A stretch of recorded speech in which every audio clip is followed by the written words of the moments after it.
COICOM con esta plenaria. Te pedimos que tomes control no solamente de nuestras vidas, sino del ambiente, Señor.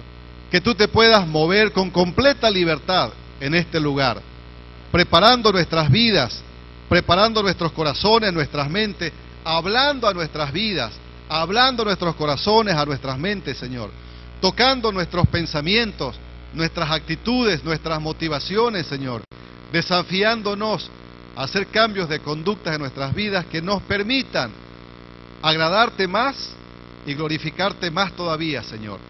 Así que, Padre, toma este tiempo en tus manos, háblanos para tu honra y para tu gloria. Amén. En el nombre precioso de Cristo Jesús. Amén, amén, amén. Tome asiento, por favor. Tome asiento, por favor. Estarán con nosotros tres personalidades altamente usadas por el Señor en nuestro continente para compartir este tema. Y la modalidad será la siguiente. Estaremos escuchando inicialmente aportes de ellos de manera indistinta y al final tendremos algunos minutos para tiempo de preguntas y respuestas. Si usted quiere ir anotando sus preguntas, por favor, a nuestras azafatas pídale un papelito para que usted pueda anotar su pregunta y hacérnosla pasar al final. Así que escucharemos de manera distinta a cada uno de ellos y luego tendremos tiempo para preguntas y respuestas. Ahora, conozcamos a nuestros oradores. Quiero que saque, por favor, su programa de bolsillo. Su programa de bolsillo. Y vamos a la página 55, por favor. Página 55.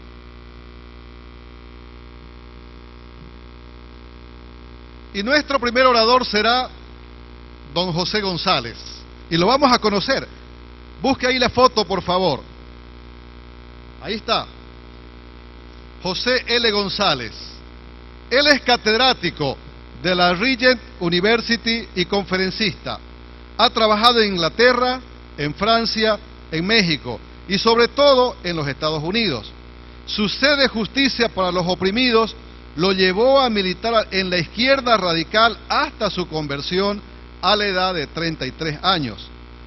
José González es presidente de Semilla, ministerio que fundó en 1986.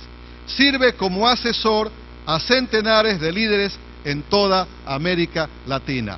Démosle un fuerte aplauso, por favor, al Señor por nuestro querido hermano José González.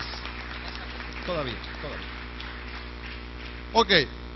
Ahora, en la misma página, un poquito más abajo, tenemos a José María Silvestri. Es pastor y comunicador y preside la Iglesia Evangélica Misionera Argentina, una congregación establecida en cerca de 2.000 grupos celulares. Silvestri es presidente de Canal Luz Satelital y actualmente sus programas de televisión llegan a millones de hogares por televisión vía satélite como por internet.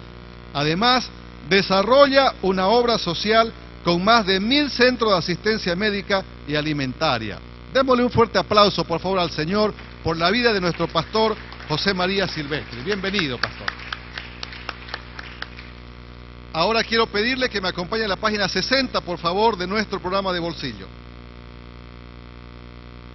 Y tenemos ahí a don Rolando Justiniano, consultor y orador internacional, creador del concepto Liderazgo Transformador, fundador y presidente de la Universidad Iberoamericana de Liderazgo, presidente de Optimizaré para Latinoamérica, asesor de presidentes, congresistas, ministros de estados, gerentes y directivos empresariales en varios países de América Latina. Démosles también un fuerte aplauso al Señor por la vida de don Rolando Justiniano.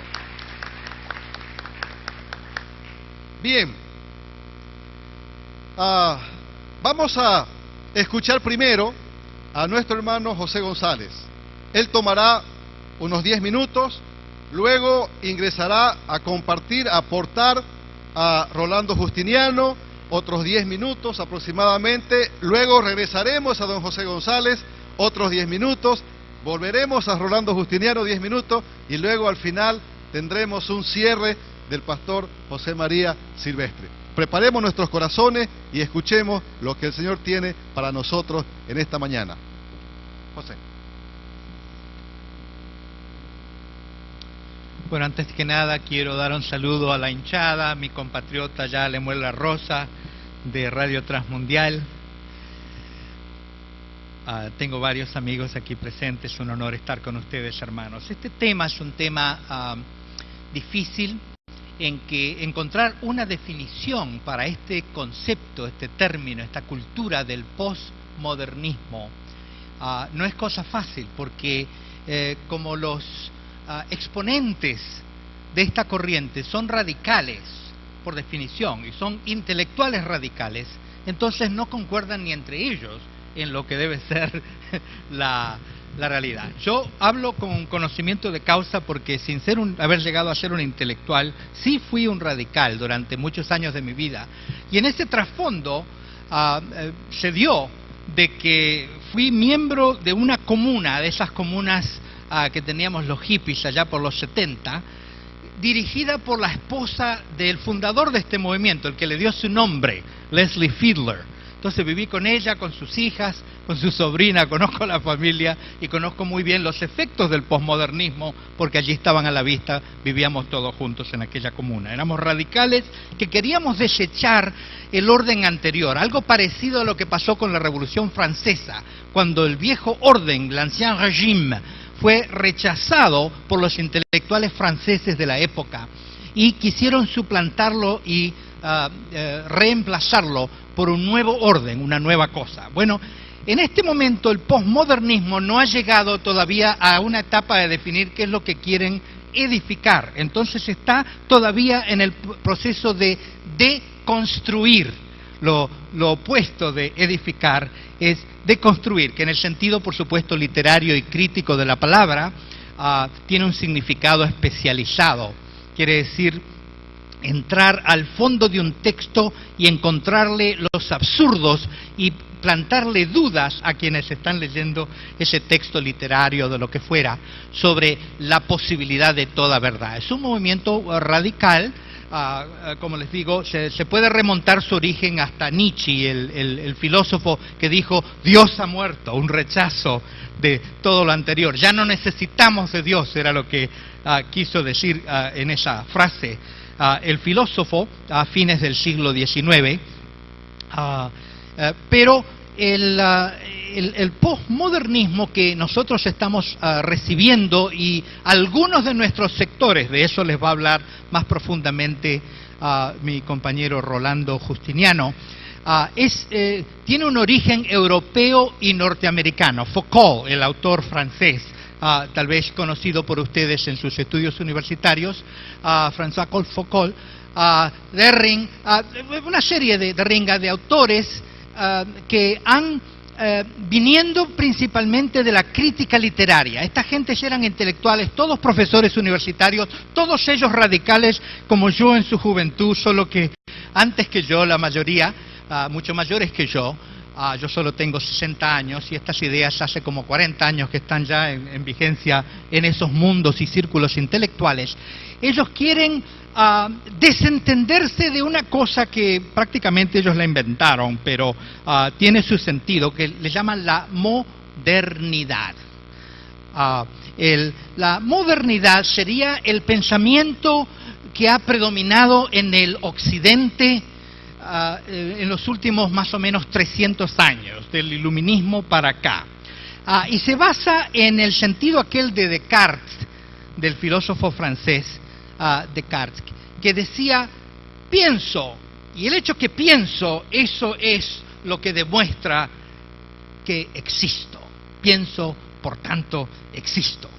Entonces, reduce el significado de lo que es ser un ser humano a la razón, el dominio de la razón. En la Revolución Francesa, la Asamblea Nacional Francesa entronizó la razón, dedicó Francia a la diosa la razón. De hecho, tuvieron una ceremonia en la Catedral Notre Dame de París, agarraron a una actriz, la vistieron con lo que ellos imaginaban que sería el atuendo de la razón, esa diosa pagana, la montaron sobre una silla y en hombros la pasearon por la catedral y las calles de la ciudad, declarándola la diosa patrona de Francia.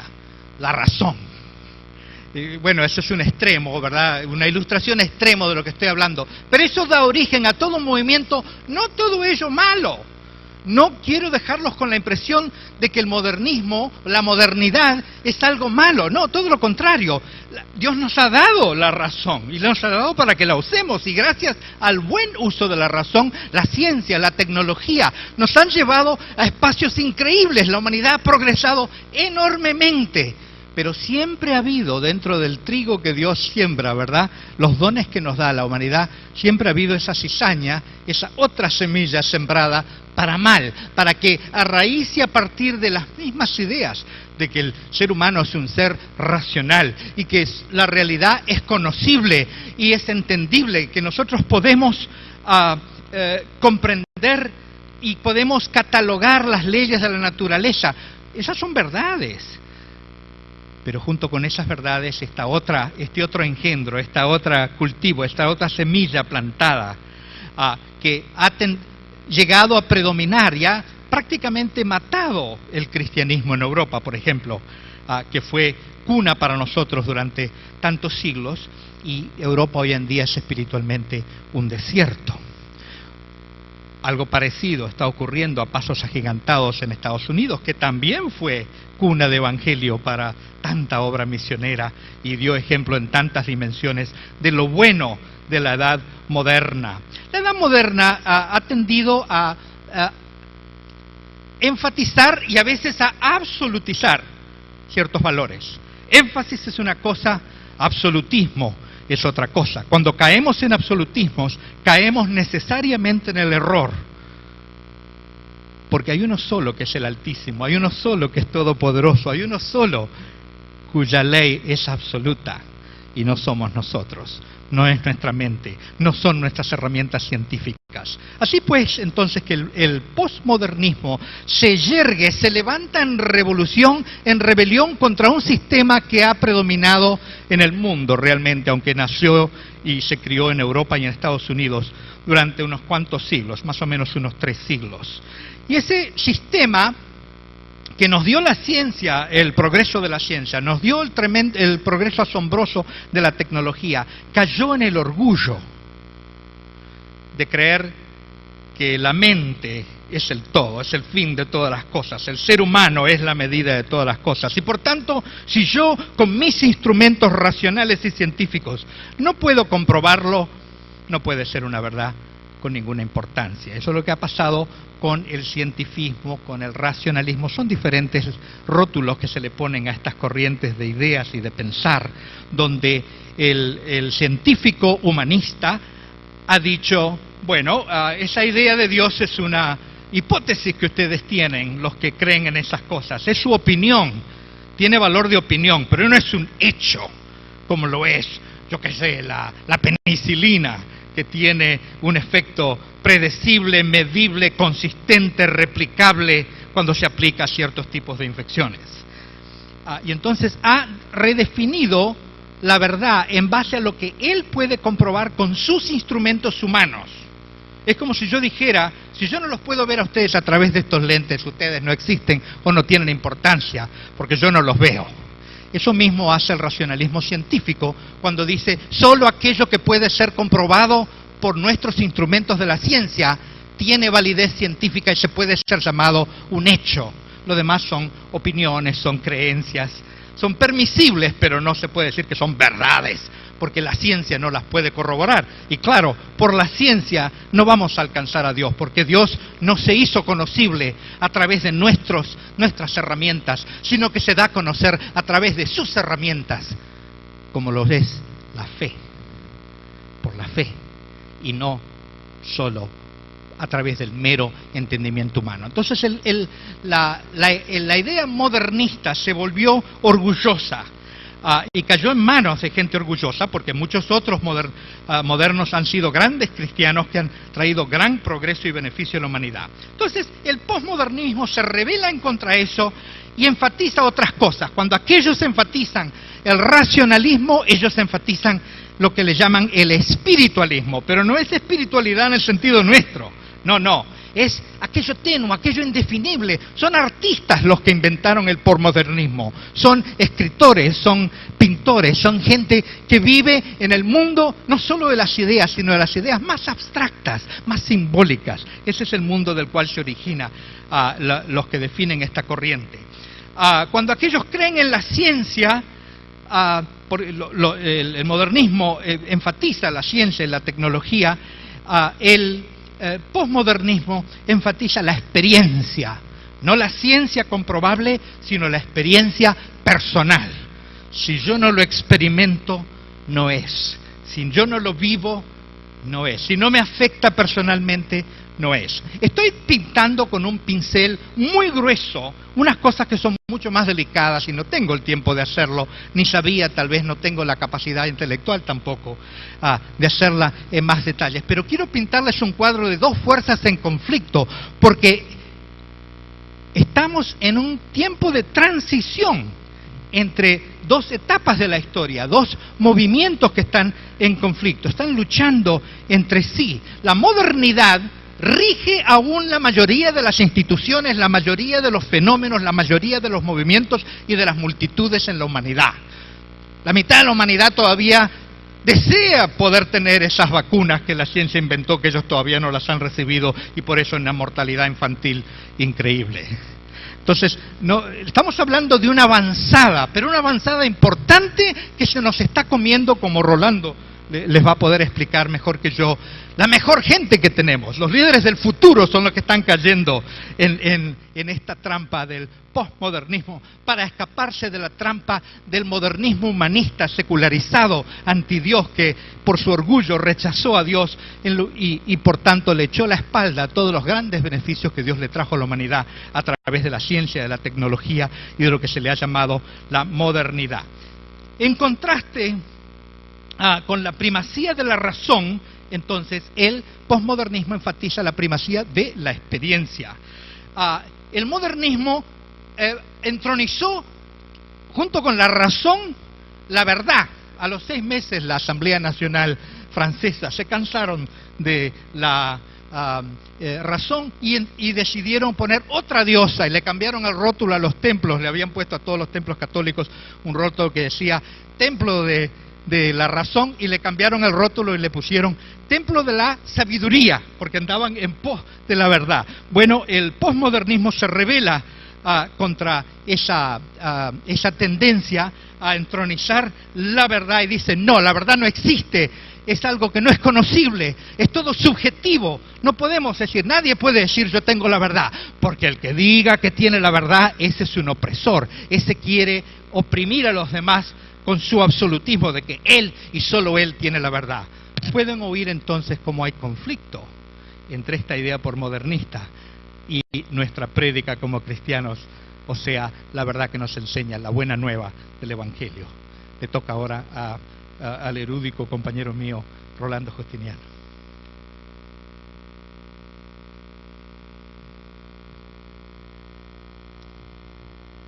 Buenos días, Dios los bendiga, hermanos. Tal vez la pregunta a estas alturas es ¿qué tanto posmodernismo tenemos en nuestros países latinoamericanos? ¿Qué tanto posmodernismo hay aquí en Santa Cruz de la Sierra, Bolivia, Argentina, Chile? Y estamos hablando de un fenómeno nada más que le pertenece a los americanos y los europeos. Bueno, en principio, una de las calles aquí, la avenida San Martín, si usted viene desde el jueves en la noche, viernes, sábado y domingo, va a encontrar a una generación nacida en los años finales de los años 80 y en los 90, que representa un cuadro que nunca antes usted había visto, sobre todo los que nacimos en los años 50 y los que nacieron en los años 60 y 70, nos escandalizamos de ellos. O sea, sí existe. Y la iglesia, ustedes como pastores, dirigentes de la iglesia, tienen que ministrar en un ambiente donde hoy en América Latina se dice que algo así como 65% de la población es menor a 18 años. Es decir, que la iglesia tiene el desafío de ministrar a una sociedad, un grupo muy grande de nuestra sociedad que tiene un pensamiento posmodernista. Así que los jóvenes tienen un pensamiento posmodernista y usted lo puede medir a la luz de esto. Mis hijos se criaron en Miami, Florida, pero ya allí empecé a experimentar que ellos en una época de su vida tenían como fuente de autoridad, es decir, obedecían primero a los medios masivos de comunicación, en segundo lugar a los maestros y en tercer lugar a nosotros los padres. ¿Está observando lo que sucede? El efecto del posmodernismo en la mente de los muchachos. Yo me recuerdo una oportunidad hablando con un ministro de educación de un país centroamericano, le expresé esto. Él no quería atenderme. Cuando escuchó esto me dice: eso es lo que pasa entre nosotros en mi casa. Y me contó que en ese su país el hijo del presidente entraba en una gran motocicleta de esa Harley Davidson y se paseaba por todos los salones del palacio, y no importaba con qué embajador estaba su papá o con qué mandatario, el muchacho entraba y saltaba con su motocicleta por todos lados. Y dice, el papá no tenía autoridad sobre ese muchacho. ¿Se dan cuenta? Hay un efecto real, por lo cual estamos hablando acá acerca del efecto de una cultura o un tipo de pensamiento, una cosmovisión posmoderna. Por supuesto, también las élites o élites son responsables de esta cultura en nuestras naciones, la cultura posmoderna. Muchos de ellos han estudiado en Estados Unidos y Europa, son discípulos de Norteamérica y de Europa. Y entonces la mayoría de ellos hoy están en posiciones de gobierno, en posiciones tanto ejecutivas como legisladoras del gobierno, están en cabezas de empresas, de grandes corporaciones, y representan obviamente una gran influencia a nuestra cultura actual. Probablemente usted, si es un pastor de barrio, estará diciendo: ¿de qué está hablando el hermano Rolando o de qué está hablando el hermano José? Pero si usted ha tenido la gracia de Dios de recibir a un profesional o un empresario que ha sido ganado por alguno de los miembros de su iglesia, que es un fenómeno que está sucediendo hoy, ¿verdad? Yo pregunté a un empresario, le dije: ¿cómo conociste al Señor? Y me dijo: bueno, mi chofer me dijo que era cristiano, así que cada vez que yo iba a negociar algo le decía: ora por mí, ora por mí. Y luego terminé convertido y ahora asisto a la iglesia de ese hermano que era mi chofer. Es un fenómeno que está sucediendo en América Latina, y entonces ustedes empiezan a encontrarse con esa gente y se preguntan: ¿por qué él actúa diferente? ¿Por qué él no puede actuar como los cristianos con una perspectiva, vamos a decir así, conservadora? Porque hay tres visiones, ¿no? La visión conservadora, la visión moderna y la visión posmoderna.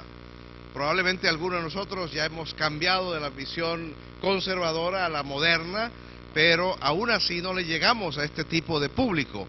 Por supuesto, los niños también van a representar este tipo de cultura. Por eso es importantísimo llegar a ellos con el Evangelio ahora en más temprana edad, porque estos niños están, lo que llama este autor Kenneth Jergen, están naciendo con ya una identidad saturada, un ego saturado. Son el producto de una socialización y una educación vía la televisión. Por ejemplo, en mi caso, la primera vez que yo vi televisión y que me topé ante ese aparatito cuadrado fue a los 18 años. Yo no soy producto de la formación de la televisión, pero aún entre cristianos, muchas veces la mamá, ¿verdad?, para que el hijo no le moleste, le prende la televisión y lo deja ahí pegado a la televisión. Entonces, obviamente, este es un resultado que va trayendo a gente de una cultura postmoderna. El postmodernismo, por supuesto, se expresa mucho más en sectores urbanos. Las ciudades más que en el campo. Por eso, si usted es un pastor de campo, no tiene que lidiar con esto, a menos que tenga que venir a pastorear en la ciudad. El fenómeno de la identidad en este ambiente, jóvenes entonces, niños, jóvenes y la clase elite, la clase líder de una nación, responden a este punto de vista o esta cosmovisión postmoderna. En esta audiencia se define en términos de, básicamente, yo defino mi personalidad. Por eso es que los cristianos estamos escandalizados hoy día en términos de que ahora es normal confesar que uno es homosexual. No es que no había homosexualismo antes, lo ha habido siempre. Lo hemos visto en la Escritura, Sodoma, Gomorra. Pero ahora tiene una particularidad en el mundo postmoderno, conforme nos presentaba la forma de pensamiento José. Hoy el homosexual, ¿verdad?, es alguien que se identifica en la sociedad y que inclusive lucha por sus derechos y influencia sobre políticas de Estado e influencia sobre una aceptación inclusive en el mundo religioso. Pastores que casan a homosexuales, ¿verdad? Y todo esto que hiere nuestra estética espiritual, pero que es el mundo real en el cual nos ha tocado vivir. Esta audiencia de niños, jóvenes y líderes, interesantemente, ellos valoran mucho las relaciones. Y quiero apuntar esto, tal vez como pastores, como predicadores, este es un tema muy importante que podemos ajustar hacia nuestra estrategia ministerial.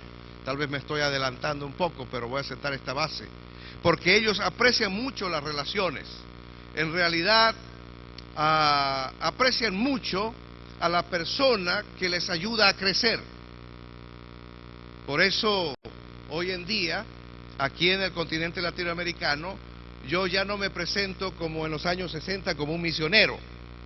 Hoy me presento como un coach de vida, como un entrenador de vida, como alguien que va a hacer dos cosas con estas personas o estos jovencitos. Lo va a amar incondicionalmente y segundo, le va a ayudar a crecer hasta llegar a ser una persona completa. ¿Se da cuenta? Completa en Cristo, por supuesto. La gente de esta cultura aprecia a las personas que tienen una relación con ellos. Un ejemplo, varios presidentes con quienes he estado tratando me dicen: Rolando, al fin, dice, yo siempre recibí, desde que soy político y he ocupado diferentes puestos, recibía delegaciones de la iglesia evangélica y venían, se paraban ahí, hacíamos un acto protocolar, me regalaban una Biblia, yo se la daba a mi asistente y le decía: guárdela. Dice: tengo como 20 Biblias, pero nadie me ha explicado qué tiene ahí, qué contiene la Biblia. Dice: al fin, y estamos hablando en una playa de de Costa Rica, el presidente en short, yo también en short, y explicándoles las preguntas que surgen en cualquier persona, hombre o mujer, de cualquier nivel político o social, con respecto a la relación personal con Cristo. ¿Se dan cuenta? Es decir, ellos aprecian más la relación personal. Anoche, por ejemplo, estaba cenando con el viceministro de Desarrollo de aquí del país, que vino porque es de acá de la región y obviamente hoy es feriado. No sé si están conscientes los que vienen del exterior, hoy es un día feriado. Entonces, las relaciones es muy importante. Ellos quieren gozar de la relación con alguien que les está ministrando y a su vez también aprender de esa persona. Es decir, no van a tener relación por tener relación, quieren aprender para crecer, porque acuérdense, dijo José, que esta es una cultura racionalista, es una cultura orientada hacia lo intelectual. La inteligencia intelectual es muy importante. Y nosotros podemos penetrar a través de la inteligencia espiritual para ir y llevarlos hacia la inteligencia emocional y la inteligencia espiritual. Espero hablar más después sobre esto. Es decir, amistad en esta cultura postmoderna es muy apreciada. ¿Sí? Es mucho más importante la amistad que la familia. Por eso hay, ¿cómo se llama?, pandillas. Yo me acuerdo, mi segundo hijo, y estamos hablando de un hogar cristiano, de un hogar de un líder cristiano, mi segundo hijo, allá en Miami, como a los 14, 15 años, que nos empezó a dar algunos dolores de cabeza, y cuando él definió y me dijo, ustedes no son mi familia, mis amigos son mi familia. Qué duro es eso para un padre cristiano, ¿verdad? Obviamente, hoy él ha vuelto a redefinir su familia como su papá, su mamá, sus hermanos, por la gracia de Jesucristo y el poder de su Evangelio y el Espíritu Santo. Pero este es como aquí el alcalde de la ciudad construyó un edificio de casi $500,000 para los niños de la calle. Y esto es un resultado de la cultura postmoderna. Entonces me dice Rolando, ahí está, hay comida caliente, tengo un bus, van los policías a recoger a los niños de la calle y no suben al bus y no vienen. Entonces le digo yo al alcalde, es que tú no has entendido. Eso de niño de la calle es una identidad. Papá y mamá para esos niños es la calle. Entonces, ¿por qué van a venir con un extraño? Si papá y mamá es la calle. Y entonces me dice, ¿y entonces qué voy a hacer? Está esa infraestructura ahí, nadie la ocupa. Le dije, recluta jóvenes y señoritas de las iglesias evangélicas. Entrénenlo, nosotros podemos ayudar a entrenarlos. Esos jóvenes y señoritas tendrán que empezar a visitarlos a las casas de los niños. ¿Dónde es su casa de los niños de la calle? La calle. Estarán tal vez 2, 3 meses allá. Después de 3 meses, conforme haya primero el Evangelio penetre en sus vidas, ellos reciban a Cristo, entonces cambiarán a papá y mamá la calle por un mejor edificio, por un edificio caliente, por una frazada, por un plato de comida e inclusive la oportunidad de estudiar en una escuela. Voy a dejar a mi hermano José continuar.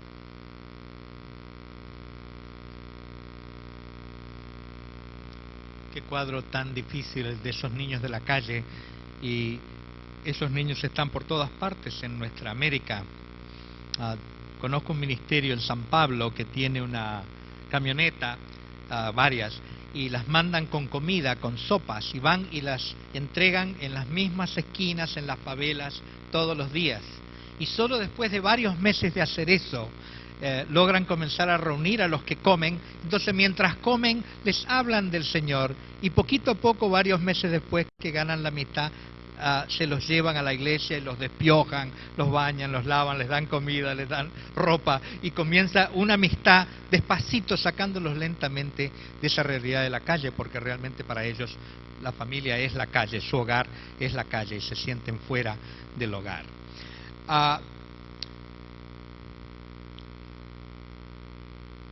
La idea posmodernista es no solo una rebelión profunda, una rebelión peligrosa, le llama el pastor de Lutry, Salvador de Lutry. Les recomiendo mucho este libro, El mundo al que predicamos.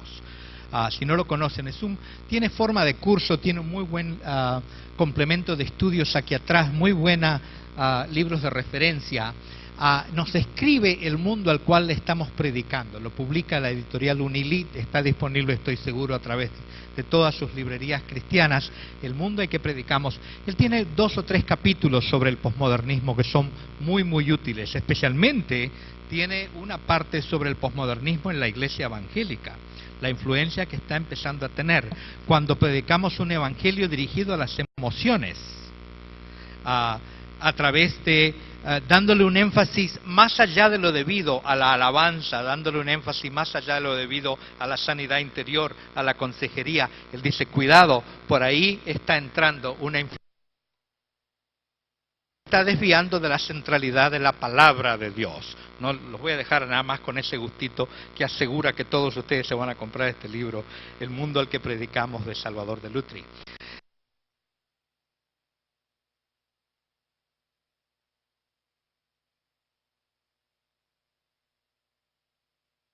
La importancia que la palabra de Dios tiene que tener. Pero entonces hay un estado emocional que está en la raíz también de esa rebelión absoluta, de esa desobediencia radical del intelectual posmodernista.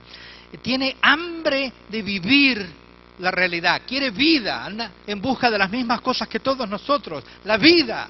Y vida en abundancia, que nosotros sabemos quién es quien la vino a traer.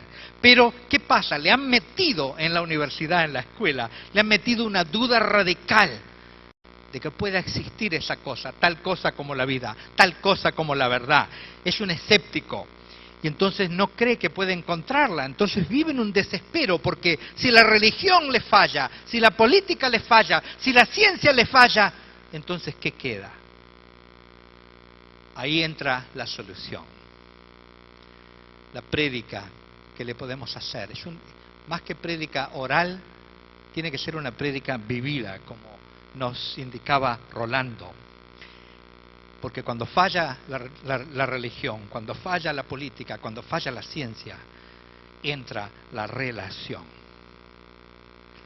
Lo que sus hijos, que están creciendo en una generación posmodernista y van a vivir en un mundo dominado por fuerzas posmodernistas, porque ese es el balance de poder que hay en la actualidad, buscan relación. La generación de sus hijos hay que entrarles, como dijo Rolando, él les llamó amistad, relación, acercamiento personal. La manera en que esa gente van a conocer a Dios es que los van a conocer a ustedes. Y a través de ustedes se van a relacionar con aquel que los envió, con su Padre que ellos andan buscando, pero no lo saben. Entonces les quiero compartir algunas armas que tenemos nosotros, porque no todo lo que el posmodernismo aboga es malo. Hay cosas que coinciden con nosotros, por ejemplo, la espiritualidad de la que les hablé. Ahí podemos entrar nosotros. También tienen una generosidad, un altruismo, son desprendidos, no son materialistas, porque están reaccionando en contra del materialismo de sus padres y de las generaciones y de los sistemas. Tienen un gran sentido de comunidad, buscan autenticidad, aunque dudan que pueda ser posible, pero la buscan, la valoran, y ahí nosotros podemos sentar. Porque cuando se trata de espiritualidad, cuando se trata de altruismo, de generosidad, cuando se trata de vida en comunidad, cuando se trata de autenticidad, yo creo que los cristianos tenemos todas las herramientas necesarias para no solo dar, sino ser la respuesta. Porque se trata de ser, hermanos, tenemos que darnos a nosotros mismos. No es a través de un mensaje teórico, es a través de la relación personal. Darnos de nosotros, como Jesús se dio de sí mismo. No solo vino a dejarnos y a decirnos la verdad, sino a hacer la verdad en medio de nosotros y a relacionarse con nosotros. Entonces, algunas de las armas que nosotros tenemos, la más importante, la más grande, es el carácter mismo de Dios en nosotros, que se llama el amor, la compasión, el estar con, el tener pasión con el otro, hacia el otro. El amor es real, y realidad es lo que buscan sus hijos y la generación de sus hijos. El amor se experimenta, y vivir, experimentar en cuenta propia es lo que, en carne propia es lo que ellos buscan. El amor engendra comunión, comunidad. Eso es lo que ellos valoran. El amor es de por sí generoso, porque amar, como lo sabemos todos los casados, es darse, es entregarse. No es agarrar, es entregar. Entonces el amor, herramienta potentísima que Dios nos ha dado precisamente para alcanzar esta generación y estos tiempos, porque no sé cuántas generaciones va a durar esto. Es un fenómeno pasajero, puede terminar pronto o puede gobernar las próximas generaciones, no lo sé. Otra tremenda herramienta que nos da el Señor es el ejemplo por encima de la retórica. Eso sí que nos están mirando cómo vivimos y quiénes somos. No escuchan lo que les decimos porque no les importa. Les han enseñado a deconstruir nuestro mensaje, a sospechar de la verdad que nosotros decimos que conocemos, a verla como un instrumento de opresión. Entonces eso no es lo que les interesa. Quieren ver quiénes somos, cómo vivimos. Entonces al acercarnos, esa es la prédica contundente, irrefutable del Evangelio. Es la vida de Cristo en nosotros. Eso quiere decir que tenemos que morir más para que Él viva más en nosotros. Otra tremenda herramienta que nos ha dado el Señor, diseñada para los posmodernistas, es el testimonio. Porque ellos viven de la narrativa. Para ellos lo máximo es la narrativa, el discurso. Entonces, el testimonio es irrefutable. Eso es lo que me pasó a mí. Es mi experiencia. Nadie puede negar que esa es mi experiencia. Y eso comunica, eso los atrae, eso es lo que ellos andan buscando. Quieren saber de experiencias porque quieren vivir experiencias. La narrativa personal, subjetiva, irrefutable de nuestro testimonio. Eso es una herramienta potente que Dios nos ha dado. Eso los atrae a la imitación. El POMO, así les llaman por allá donde yo vivo, POMO, postmodernista, ¿no? POMO. Una abreviatura, les encanta abreviar a los norteamericanos. El POMO se siente defraudado porque le falló el sistema modernista. Toda la certeza de la ciencia, toda la certeza de la religión, toda la certeza de las ideologías le fallaron. El POMO está en guerra rechazando el pasado, al que le llama las ideologías, y rechazando la posibilidad de futuro. Es nihilista, porque le llama utopias. Esas son utopias y estas son ideologías. Yo solo vivo para el hoy. A mí me importa lo de hoy. Es la generación del hoy.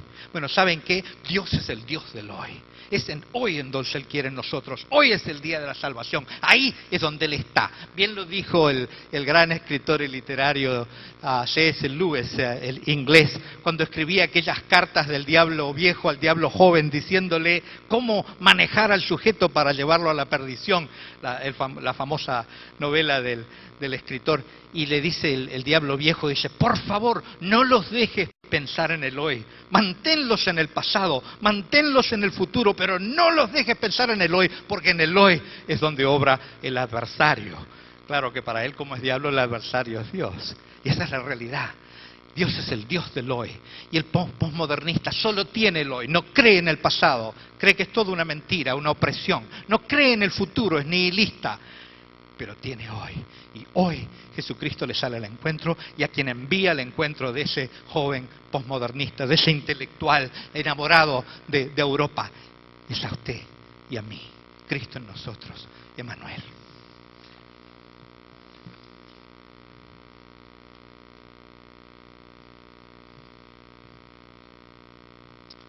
Voy a intentar ahora hablar de un aspecto práctico del ministerio como pastores o misioneros, cómo podemos ministrar en esta audiencia. Quiero recoger algunas expresiones de parte de José, y esta cultura, la cultura postmoderna, es una cultura cuyos ídolos están basados en primer lugar en la experiencia, cosa que nosotros podemos usar muy bien desde la plataforma cristiana, usando nuestro testimonio. Nada más es más poderoso para evangelizar a los postmodernistas que nuestro testimonio personal. Ellos basan mucho ya, como decía José, no tanto en la racionalidad, sino en la experiencia, en la sabiduría. Esta cultura tiene como ídolo también al espiritualismo. No la espiritualidad, es el espiritualismo. Es una cultura que anda buscando lo oculto.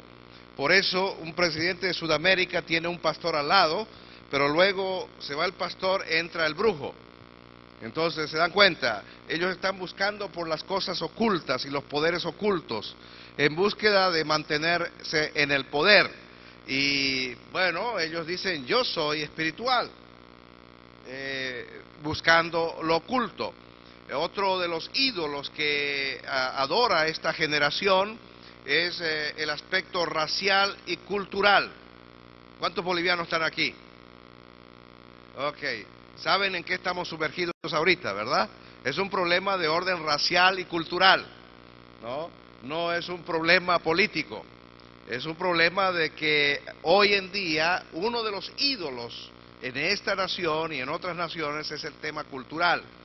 Hasta yo he caído a veces en esa tentación de saber cuánto por ciento de mi sangre es india, porque está de moda ser indio. ¿Se dan cuenta? Hay un problema racial, cultural. Y por supuesto es lo que es el ambiente en el cual nosotros como iglesia y como líderes tenemos que ministrar. O también el tema de la autenticidad. ¿Qué tan auténticos somos? El vacío de liderazgo que hay hoy en nuestros países es justamente por falta de autenticidad. El famoso doble discurso, ¿no es cierto? Digo, pero no actúo así. Que habrá en el mundo, en la cultura modernista, hay quienes dicen, yo quiero ser auténtico. Todos sabemos aquí en este salón que no hay manera de ser auténtico si no se tiene al Espíritu Santo en nuestras vidas. Podemos simular, y eso es religión, podemos simular ser buenos, pero la única manera de ser buenos es a través de la provisión de Jesucristo en nuestras vidas y el ministerio del Espíritu Santo, ¿está claro? Sin embargo, también lo opuesto a la autenticidad, la cultura moderna, es una cultura de cinismo, es una cultura de cinismo. Por ejemplo, en el ámbito político, el cinismo de decir, en esta nación hay corrupción. Es más directo todavía, en este gobierno hay corrupción. Pero nadie se atreve a decir, yo soy un corrupto. ¿Se dan cuenta? O sea, hay una especie de cinismo, se ha llegado a aceptar hasta que la corrupción está a 5 centímetros de mí. Ahora, como esta es mi última participación, déjenme decirles, la semana pasada estaba en Paraguay. Presidente, vicepresidente y varios ministros de Estado son creyentes, confesos. El vicepresidente, me senté con él por hora y media y le digo, ¿qué has aprendido del Señor en los últimos tiempos? Y me dijo, Rolando, he aprendido algo poderosísimo. Ha cambiado mi vida y va a cambiar el Paraguay. Sí, a ver, platícame. Me dice, he aprendido que la corrupción no es un problema político, es un problema del alma del hombre. Dice, yo soy corrupto. He aprendido que la corrupción, escuchen eso, está en la iglesia, la corrupción está en la empresa privada, la corrupción está en los hogares. Donde quiera que haya un ser humano, ahí potencialmente está la corrupción. Dice, y le digo, ¿qué más has aprendido? Así que ahora el presidente y yo y los ministros de Estado que somos creyentes y aún los no creyentes, nos ayudamos mutuamente a mantener nuestra alma fuera de la corrupción. Dice, entendemos que como políticos tenemos que ensuciarnos las manos en los manejos políticos, pero evitando ensuciar nuestro corazón o nuestra alma. A eso yo le llamo sabiduría espiritual. Va más allá de la sabiduría intelectual, más allá de la sabiduría emocional. Es sabiduría espiritual. Son de esas cosas que uno le tiene que decir a ese hombre, ¿verdad? No te lo dijo carne ni sangre, sino te lo dijo el Espíritu de Dios. En contraste, vean ustedes, voy a Brasil 2 días después, y en Brasil, reunido con el secretario general de la Cámara de Legisladores, me dice él, ustedes habrán escuchado, habrán visto por televisión, a uno de estas personalidades los encontraron con la ropa interior llena de dólares, ¿no? Bien pegaditos ahí en el calzoncillo, ¿verdad? Otro, más descarado, lo llevaba en la maleta llena de dólares, cash. Brasil ahorita está sacudido por casos de corrupción como eso. Y entonces yo le pregunto al secretario general, le digo, ¿de dónde surge la corrupción? ¿Qué cree usted? Y me dice, el anterior gobierno hizo privatizaciones descarnizadas. Entonces llegamos nosotros al gobierno y encontramos mucho dinero y eso provocó corrupción. Es decir, como Adán con Eva, ¿verdad? La mujer que me diste. El anterior gobierno nos hizo caer en corrupción. Ellos crearon el dinero, nosotros nos lo llevamos a la casa, en nuestros bolsillos y calzoncillos y maletas. ¿Se dan cuenta? Es pura inteligencia intelectual. No hay nada de verdad espiritual en eso. Y no solamente es un decir de la boca, lo que me llamó la atención es que al día siguiente la misma declaración estaba en los periódicos. Y para que ustedes observen, ¿no? El pensamiento de un posmodernista está influyendo, porque de todas maneras él es una autoridad, es un líder, y la gente lee y entonces dice, ah, esto tiene que ver, ¿verdad? Este no es un problema espiritual, es un problema de aquellos que los rodean. Rápidamente termino con esto para darle paso al pastor, quien hemos acordado que él va a dar el toque bíblico de la palabra. Por supuesto, en el ministerio con este tipo de gente, la apologética es muy importante. Nada más que la apologética en este caso ya no es sentando evidencias, sino más bien sobre presuposiciones. De todas maneras, porque la gente quiere tratar sobre temas experienciales. ¿Cómo se predica el Evangelio? ¿Cómo usted puede conectar con esta gente? Bueno, típicamente nosotros en la iglesia o en la perspectiva tradicional y en la perspectiva aún moderna, hemos predicado que Jesús perdona los pecados, ¿verdad? Y creemos firmemente, yo creo firmemente que ese sigue siendo un mensaje de la Biblia. Pero para el posmodernista le va mejor, engancha mejor cuando uno le dice que lo que va a obtener es libertad en el Evangelio. Puede que usted se lo diga, que va a obtener perdón, pero no siempre le va a hacer clic en la mente de esa persona. Pero si usted le dice que él va a obtener libertad en el Evangelio, entonces esa persona va a atender. Por ejemplo, una de las cosas que en lugar de decirle a la gente, tú eres pecador, yo les digo, nosotros tenemos disfunciones, yo tengo disfunciones en mi vida, tú tienes disfunciones. ¿Cuáles son esas disfunciones? Yo le platico 2, 3 mías y entonces lo animo a que él me diga un montón de disfunciones. ¿Qué son disfunciones? Mala manera de funcionar. ¿Por qué funcionamos mal? Por el pecado, ¿verdad? Por el pecado. ¿No es cierto?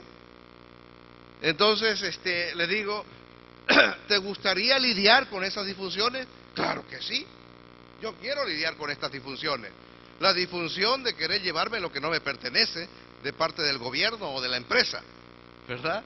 La disfunción de no resolver conflictos bien, sino gritando, siendo agresivo, porque tendemos a resolver conflictos de la manera que aprendimos en nuestros hogares, ya sea siendo agresivos, vimos mucha agresividad en nuestros hogares, o huyendo de los conflictos.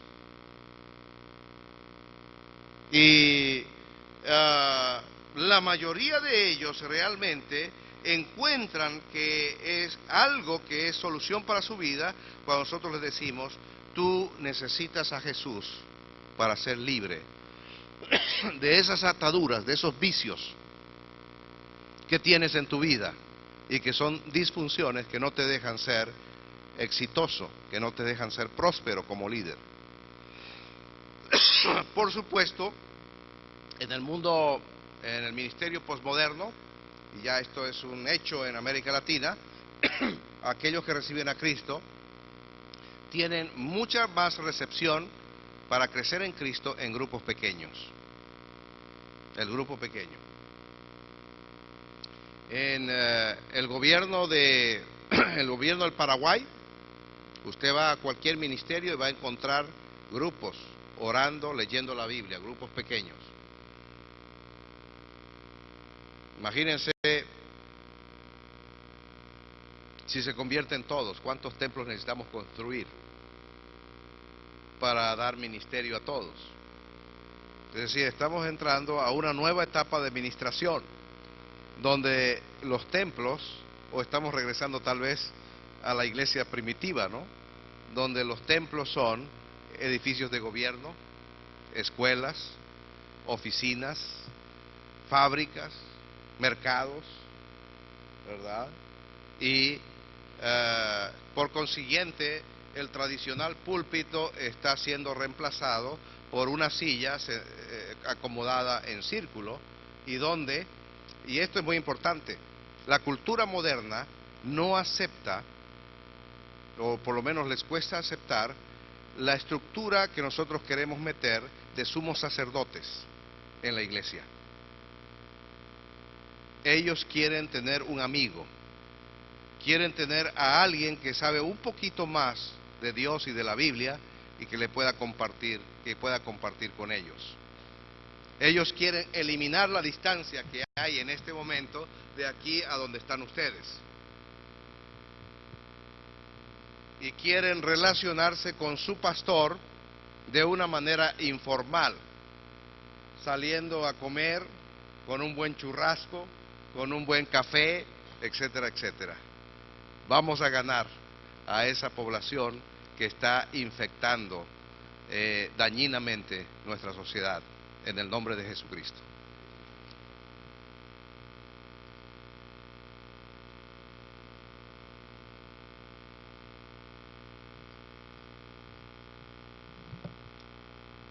Dios les bendiga. ¿Qué les parece si nos ponemos un instante de pie? Muchas gracias. Y mire, una de las cosas que debiéramos hacer es no darnos más la espalda. Decirle al que estás atrás tuyo, disculpa que te dé la espalda, por favor. Bueno, algunos te dan la nuca ahora también. Disculpa que te dé la espalda, ¿eh?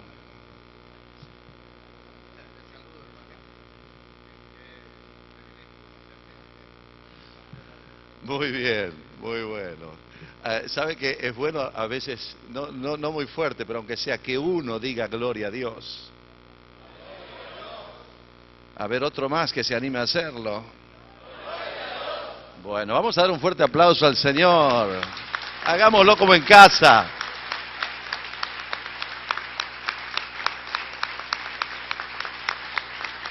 Que Él nos ha congregado, Él nos ha reunido, Él nos atrajo aquí. Amén. Por favor, tomen asiento.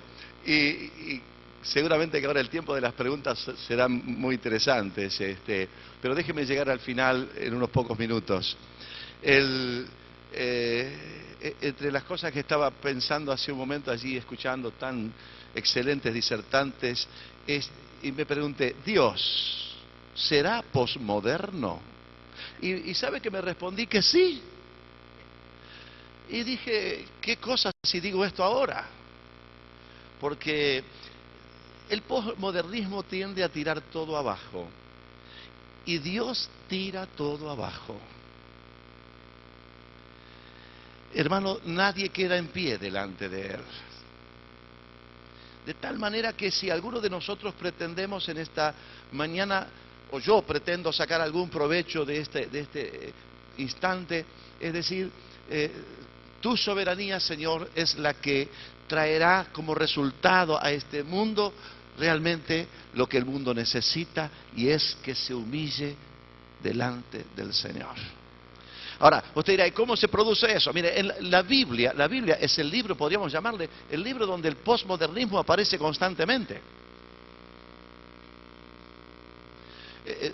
Dos ejemplos o tres. Mire, cuando, no sé, José fue llevado a Egipto, se encuentra con una sociedad posmoderna. Y ahí lo tiene a él en la casa del libertinaje de Potifar. Y parece que Potifar estaba de acuerdo con el libertinaje, porque lo dejaba solo con la mujer. ¿Quién de nosotros haría semejante disparate, dejar a un churro bárbaro ahí al lado de la mujer todo el día? O Potifar, algunos piensan que tal vez tenía algunos problemas de la posmodernidad. Pero fíjense ustedes que el mismo apóstol Pablo se encuentra allí con la iglesia de Corinto. ¿Y qué tiene que decirle a los corintios? Iglesias posmodernas, si las hay, ¿Qué le tiene que decir a los corintios? Escuche, ¿no les da vergüenza que alguno de ustedes tiene la mujer de su propio padre? Debería darle vergüenza. Quiero decir que continuamente nosotros los predicadores, nosotros los coach, qué lindo, ¿eh? ¿Qué sos ahora? Un coach. Es un entrenador. Claro que sí, me gusta eso. Cámbiese el título. ¿Eh? ¿No? Claro. Muy bueno, muy lindo. Pero, ¿sabe qué?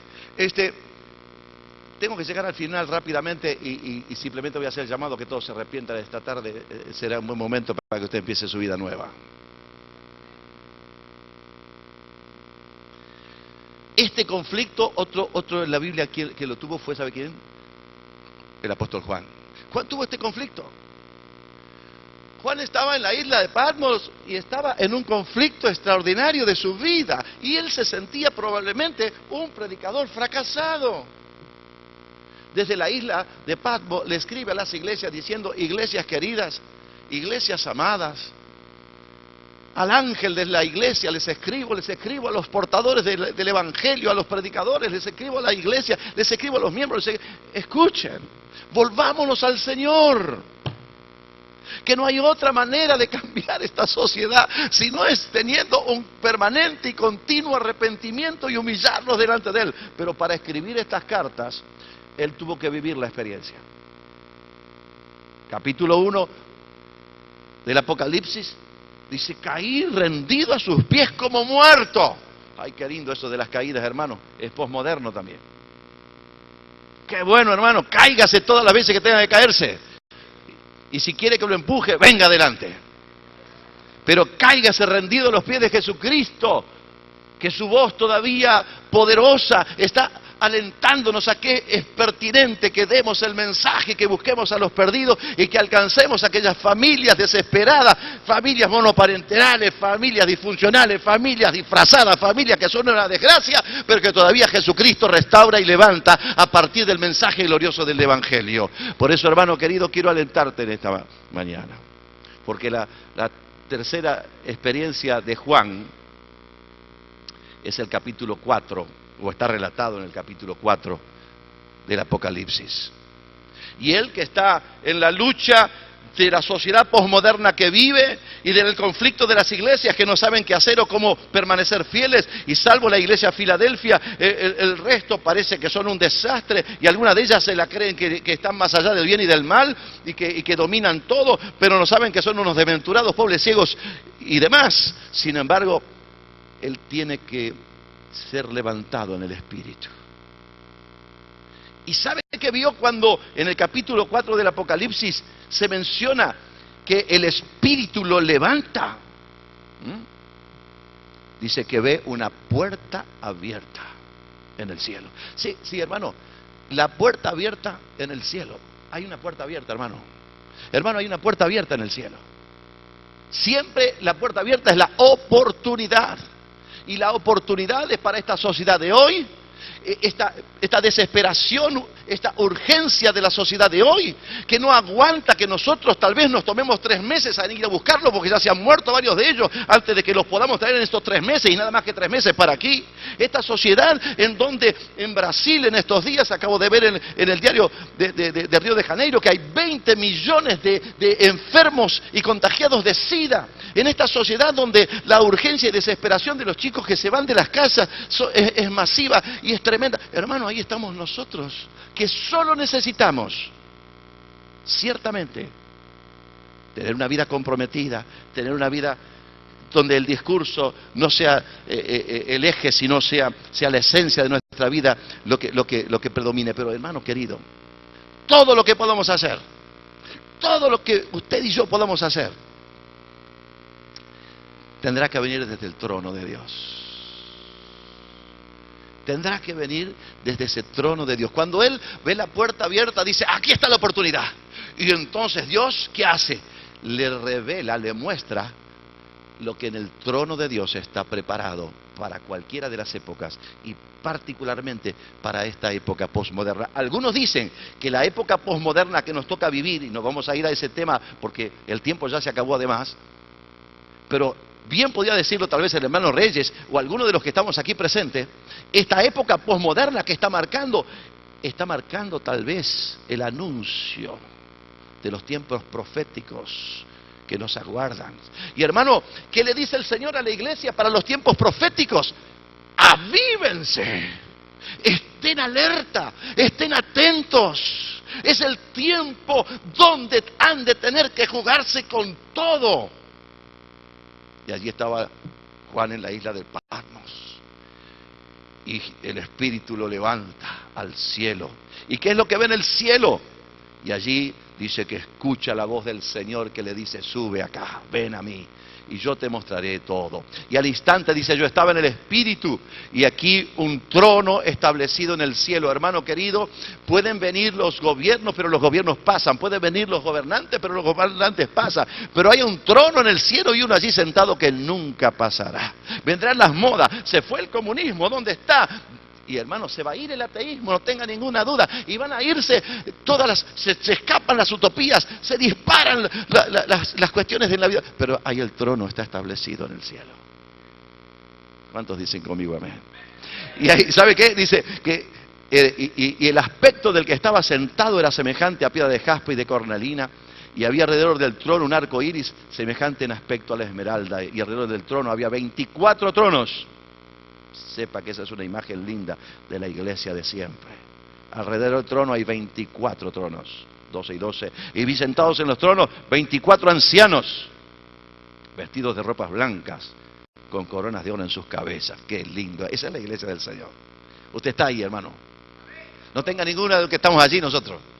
Estamos porque nos hizo sentar en los lugares celestiales con Cristo Jesús. Es palabra que no es una cuestión futura, es una cuestión de hecho real eterno. Y hermano querido, ahí estamos nosotros. Y estamos nosotros desde ese trono. ¿Sabe para qué? Para adorar a Dios, pero para gobernar aquí en la tierra. Animémonos a ejercer el valor del dominio y del gobierno en la tierra. Ese es nuestro desafío de hoy, una vez más. Y sigue diciendo, y del trono salían relámpagos y truenos y voces. Hermano querido, relámpagos y truenos y voces. ¿Saben qué son las tres cosas? Que desde el trono de Dios vienen los prodigios, las maravillas y las señales, y también la voz. Relámpagos y truenos. La iglesia todavía debe pedir por señales, por prodigios y maravillas. No le tengamos temor. Es cierto que algunas cosas a veces se desbandan, se desmadran y nos asustan en las posibles consecuencias de herejías y demás. Pero hermano querido, del trono todavía salen relámpagos y truenos y voces. Para la gloria. Sí, quiero aplaudirle otra vez. Aplauda que el Señor lo merece. Porque de Él salen los truenos y los relámpagos y las voces de su gloria infinita. Y déjeme llegar al final cuanto antes. Porque dice además, escuche, y delante del trono había como un mar de vidrio semejante al cristal. ¿Sabe qué hay delante de Dios? Hermano querido, algo que nos hace mucho bien pensarlo. Transparencia. Hay como un mar de vidrio. Usted se va a presentar delante de Dios. Ahora ya, aquí, sabiendo que estoy delante de la sublime transparencia, donde la esencia de Dios, que es amor, también es luz. Él habita en la luz y hay transparencia. No hay lugar para la corrupción, no hay espacio para el doble discurso. Estar en su presencia es estar en el ambiente de la transparencia. Y delante del trono había como un mar de vidrio, sí, semejante a cristal, y junto al trono y alrededor del trono 4 seres vivientes llenos de ojos delante y detrás. No solo hay transparencia, ojos delante. Todo está ante su observación. Hermano querido, ninguna de nuestras cosas se escapan a la observación del trono de Dios. Las más íntimas, las más escondidas, en la más profunda soledad, en la noche más oscura, en la lejanía más lejana, los ojos del Señor, los ojos que están en su trono, nos alcanzan. El primer ser viviente era semejante a un león, el león de la tribu de Judá. El segundo era semejante a un becerro, ciertamente, aquel que fue entregado por nosotros. El tercero tenía rostro como de hombre, porque se humanó. Y el cuarto era semejante a un águila volando, gloria al Señor. Pero los 4 seres vivientes tenían cada uno 6 alas y alrededor y por dentro estaban llenos de ojos y no cesaban día y noche de decir: Santo, Santo, Santo es el Señor Dios Todopoderoso, el que era, el que es y el que ha de venir. Lleno de ojos otra vez. La visión viene del trono. Desde allí viene la visión, hermano. La visión no viene de que estemos todos de acuerdo o que la iglesia se ponga en un acuerdo. Es necesario el acuerdo. Hemos de buscar el acuerdo, pero ese acuerdo vendrá desde la visión del cielo. Mi hermano, además, sabiendo que nos declara que en el trono, santo, santo, santo, esto es innegociable. ¿Cuántos de nosotros tengamos hoy tal vez que decir: Señor, quiero volver a tu presencia? Como iglesia, ¿cómo voy a afectar a una sociedad posmoderna donde todo se derrumba? Se cayó el muro de Berlín, se cayeron las torres gemelas, se está todo lleno de miedo por la gripe aviar, y se caen las utopías, y hermano, ¿cómo vamos a permanecer nosotros relevantes? ¿Cómo vamos a permanecer nosotros en la altura que debemos estar, sino en una dimensión donde el santo, santo, santo nos permita estar en su presencia? Porque también anhelamos y estamos dispuestos a vivir en santidad. Por último dice: y siempre que aquellos seres vivientes dan gloria y honra y acción de gracias al que está sentado en el trono, la adoración al que vive por los siglos de los siglos, los 24 ancianos se postran delante del que está sentado en el trono y adoran al que vive por los siglos de los siglos y echan sus coronas delante del trono. Tal vez esta sociedad posmoderna, una vez más, este tiempo, este hoy que nos toca vivir, empieza con nuestras coronas, de los 24 ancianos, con nuestras coronas puestas a los pies del Señor. La sociedad espera, Cristo espera, nosotros somos el ejército de Dios. Muchas gracias.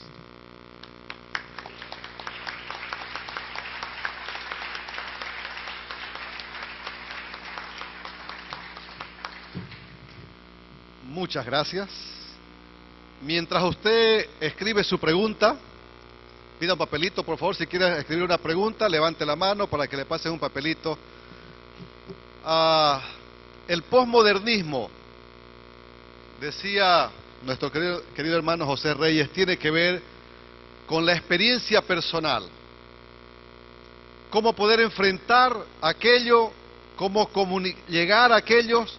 Nuestro hermano Rolando decía: a través de nuestro testimonio personal, nuestro acercamiento personal, nuestro contacto personal, nuestro ejemplo de vida. Y el pastor José decía: que venga del trono de Dios, que venga del trono de Dios. Nuestro acercamiento a los posmodernistas debe ser motivado, debe ser guiado, ungido, si usted quiere, desde el trono de Dios, para poder llegar a todas aquellas personas altamente necesitadas del Señor. Tenemos una pregunta: ¿cómo afecta y cómo debe ser la fe cristiana frente al pomo? ¿Así es, José? El pomo, frente al posmodernismo.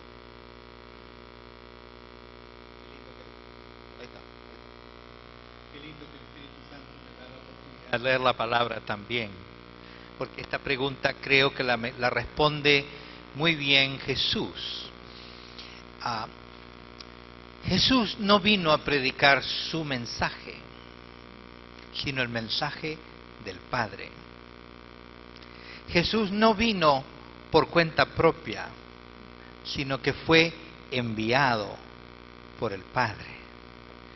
Y en esa dinámica de Jesús representar a su papá y al nuestro, como dijo él, está, creo, bien encapsulada la respuesta a la pregunta. Nuestra fe cristiana, dice Jesús, y voy a leer de Juan capítulo 7, mi doctrina no es mía, sino de aquel que me envió. Ahí cae el posmodernismo con la idea de que vengo a imponer y a dominarte con mi doctrina, con mi verdad, versus la tuya. Él dice: no, esta no es la mía. Hay una humildad implícita, es la del que me envió. Y luego continúa: el que quiera hacer la voluntad de Dios conocerá si la doctrina es de Dios y si yo hablo por mi propia cuenta.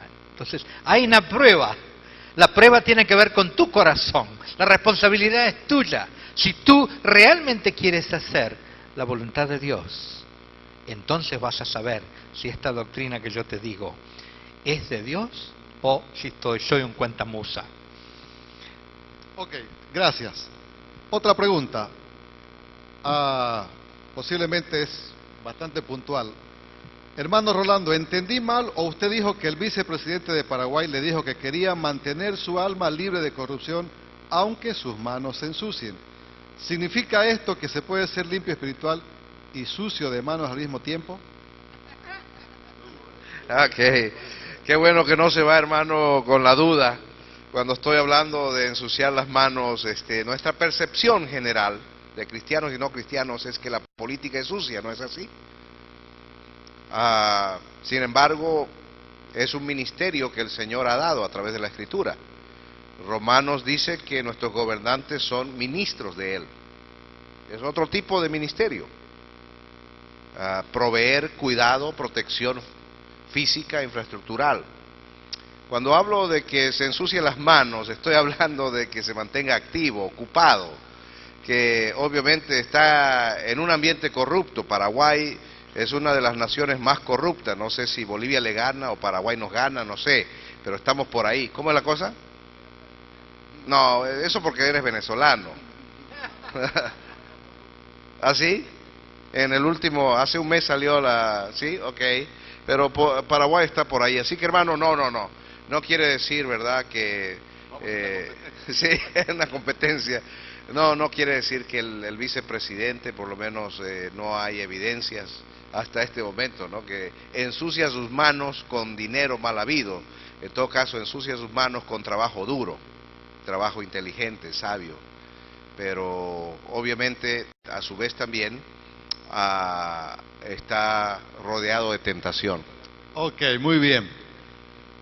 ¿Es coherente que el cristianismo evangélico no incursione en los diferentes estratos del poder por temor a ser considerado posmoderno?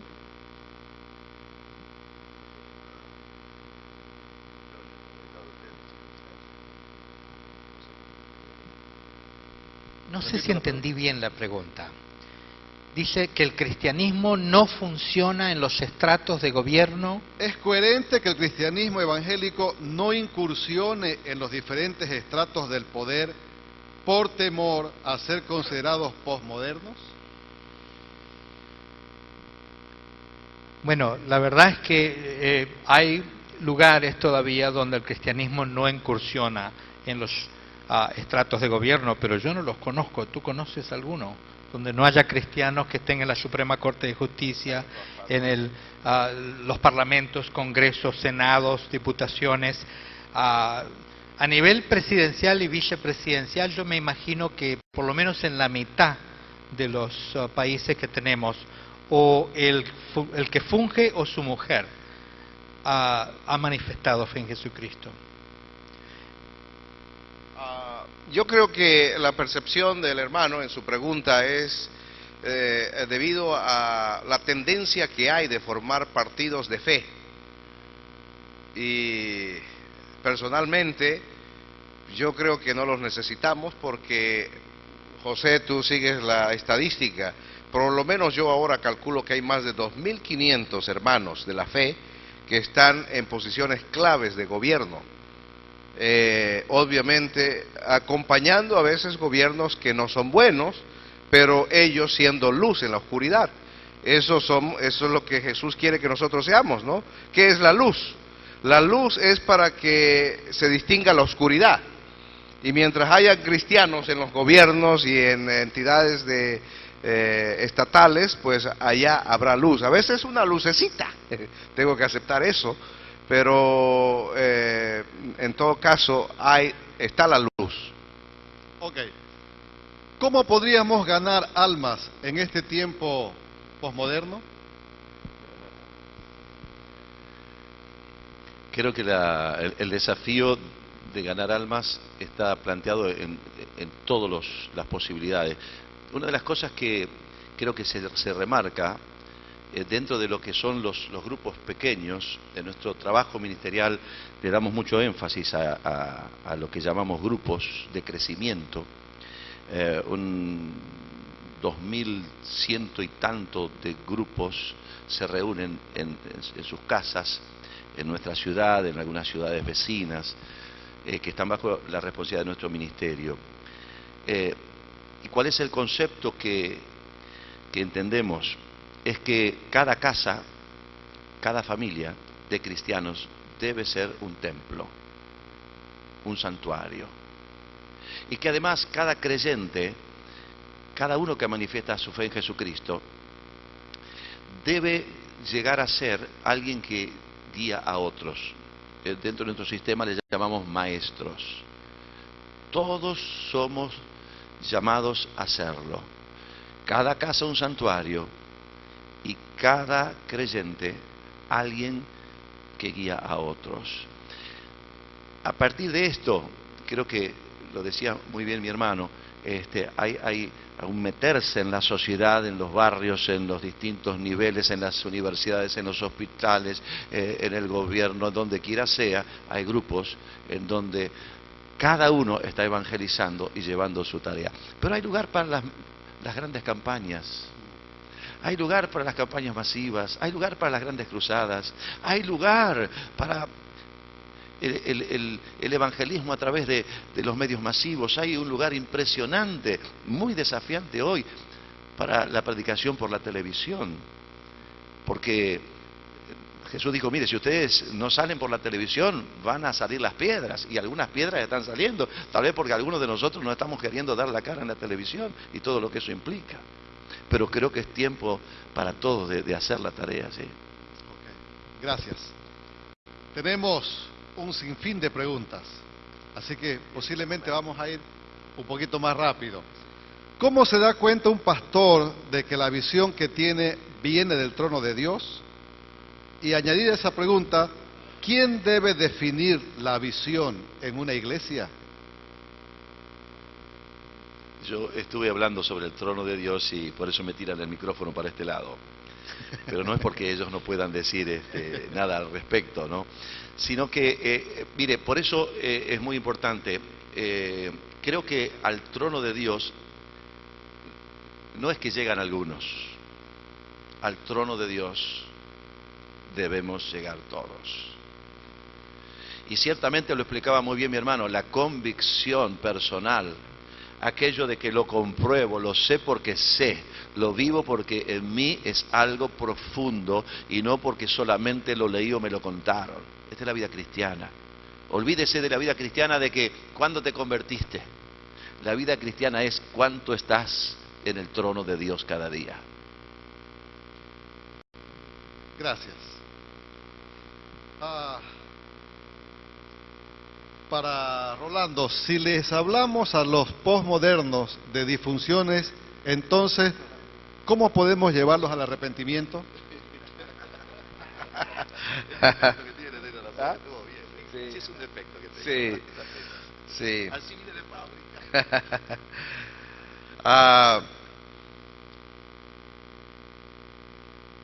Voy a usar la realidad de Jesús enseñando el Sermón del Monte. La Escritura dice que lo enseñó a sus discípulos, pero habían 5,000 escuchándolos. Y cada vez que yo leo el Sermón del Monte, inclusive hoy mismo, encuentro que es imposible de vivirlo. De hecho, los discípulos dijeron, eso es imposible. Y algunos se fueron y les dijo al resto, les dijo, ¿se quieren ir también ustedes? La vida cristiana, hermanos, es imposible. Y cuando usted platica de las disfunciones, está diciendo a la gente, está implícitamente diciéndole a la gente, somos pecadores, necesitamos a Cristo. A veces les digo que es pecador, pero para un modernista eso responde a un léxico religioso. Inmediatamente me dice, ¿me vas a predicar? Y cierra su alma, cierra su espíritu y cierra todo. Inténtelo, a ver qué resultado le da a usted. Muy bien. José González, usted habla de desequilibrios, balances, pero según entiendo yo, la Biblia habla de extremos, blanco o negro, bueno o malo. ¿Cómo hace para explicar el equilibrio a la luz de la Biblia?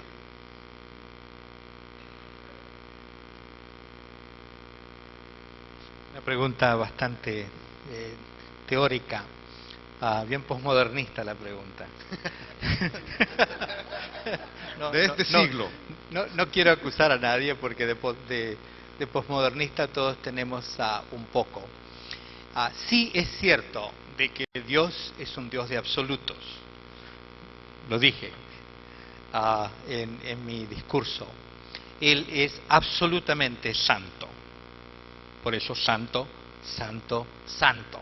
Él es absolutamente bueno, es el absolutamente verídico. Todo lo bueno es Él. Sin embargo, cuando nosotros, a nivel de seres humanos, no de Dios, sino a nivel de seres humanos, nos hacemos los enviados, para referirme al versículo de Juan 17 que cité, y el mensaje se vuelve nuestro, se vuelve nosotros nos convertimos en los protagonistas, y entonces caemos en esos extremos, o de un lado o del otro, y entonces tenemos que volver atrás, porque no vamos por cuenta propia, hemos sido enviados, y el mensaje que predicamos no es mi verdad absoluta, yo tengo la verdad, sino que yo conozco al que tiene la verdad, y a Él es a quien vengo a predicar. Gracias. Quizás acompañado ahí una pregunta que tiene relación con esto. Se habla de valores absolutos y relativos. ¿Cuál es la diferencia? Y se dice que no hay valores absolutos. ¿Cuál es la diferencia? Bueno, quienes dicen que no hay valores absolutos son los posmodernistas, para quienes no hay nada que sea absoluto, ni siquiera el absoluto mismo con mayúscula. Pero sí hay valores absolutos. Sin embargo, tenemos que definir las palabras. ¿Qué es lo que es un valor? En el sentido fundamental, un valor es aquello que yo valoro al punto que estoy dispuesto a dar la vida por ello. Eso es un valor absoluto y profundo. Sin embargo, hay otras cosas que yo valoro, por las cuales no daría la vida, pero son importantes. Estoy dispuesto a pagar un precio por ellas, pero no el último precio. Y hay otras cosas que las prefiero el agua sobre esta otra bebida. Le doy un valor, pero no es de ninguna manera un valor en el sentido filosófico de la palabra. La palabra, yo para mí uso la palabra valor cuando se trata de los valores absolutos por los cuales estoy dispuesto a dar la vida. Eso para mí es un valor. Lo demás son cosas pasajeros. Ok, gracias. Pastor Silvestri, usted habla de avivamiento, pero ¿qué es avivamiento? Porque para muchos es gritar, aplaudir, música ruidosa, etc.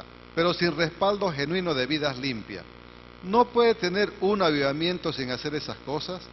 Y teniendo honestidad, integridad, fidelidad a la palabra, etc. Es una pregunta bien, ¿cómo era? Posmoderna. Hermano, tiene razón. Tiene razón. Ok. Pero quiero decirle además, no le tengan miedo al barullo, al ambiente, al clima.